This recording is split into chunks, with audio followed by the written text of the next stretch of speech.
Welcome to your computer science class. Today we will study lesson number 2, that is computer memory. So let us see what is our aim to study from this lesson. Children, from this lesson we will study the following topics like memory. Under this topic we will study what is memory and what are the various types of memory.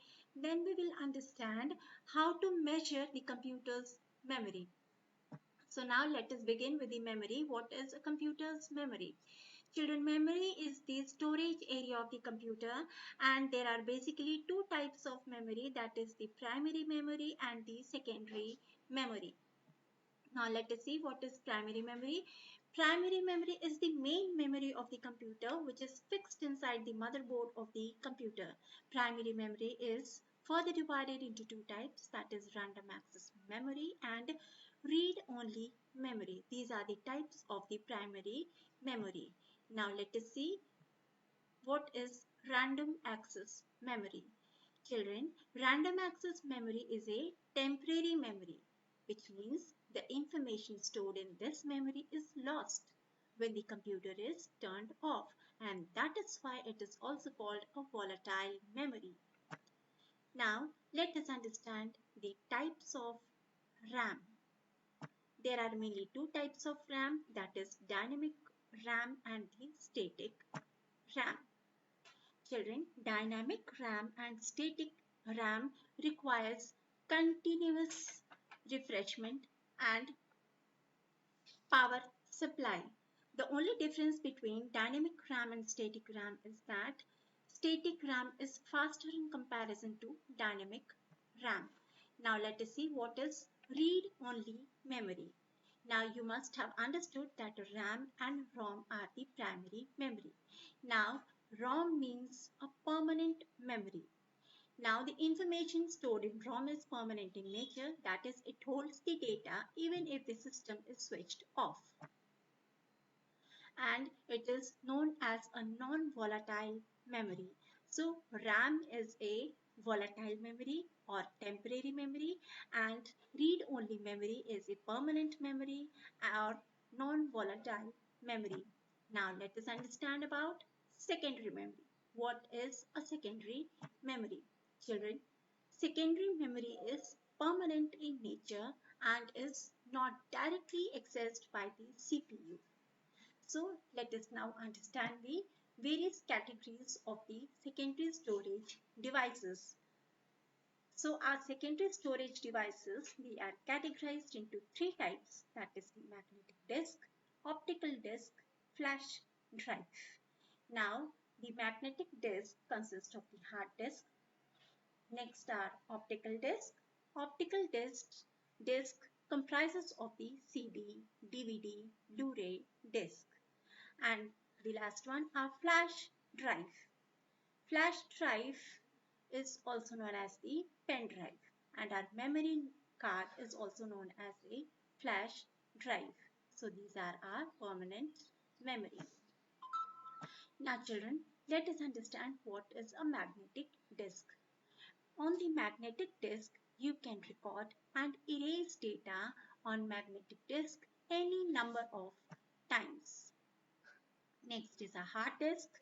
The hard disk consists of one or more magnetic disks, and these magnetic disks, they are known as platters. Next is our optical disk. Children, the optical disk is an electronic data storage medium that can be written to and read using a low-powered laser beam. Now, next come to compact disk. Children, the CD drive reads the information stored on compact disk.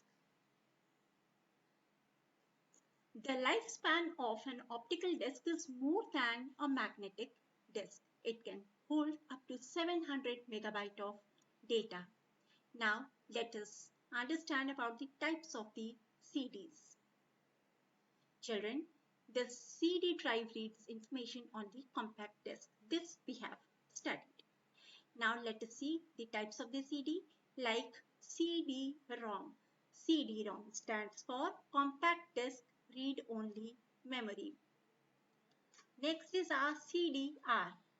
The full form of CDR is compact disc recordable, which means that a CDR can be used to write data by the user only once, and this data cannot be changed or erased.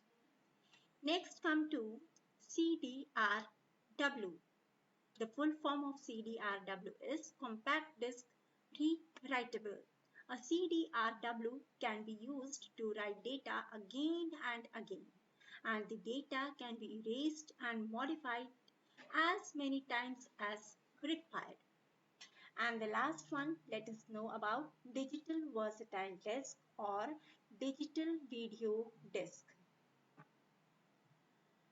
Children, digital versatile disk is widely used in computers, and they have now become a popular medium for storing information and videos. The DVD is almost similar to a CD. Even the working is also very much similar. The only difference is that it can hold more information than a CD. DVDs are widely used for storing and viewing movies and other data. So children, this was all about CD and DVD, that is the external storage device. Now let us understand about measuring the computer's memory. How to measure the computer's memory. So first of all, we must understand that the basic unit for measuring the memory of a computer is byte. A byte consists of a group of 8 bits. For example, if I say 1000111 equals to 1 byte, it means all the digits, they are acquiring the space of 1 bit. So now let us understand further the units of measuring computers' memory. Children, the other computers' memory are measured in kilobytes, megabytes, gigabytes, terabytes, and so on. So let us see the reading of the computer's memory. So 1 kilobyte is equal to 1024 byte. 1 megabyte is equal to 1024 kilobyte. 1 gigabyte is equal to 1024 megabyte. 1 terabyte is equal to 1024 gigabyte. 1 petabyte is equal to 1024 terabyte. So children, this way we can measure the computer's memory. There are further readings given in your textbook about the computer's memory. Children, see you all in the next video. Till then, read your books. Thank you.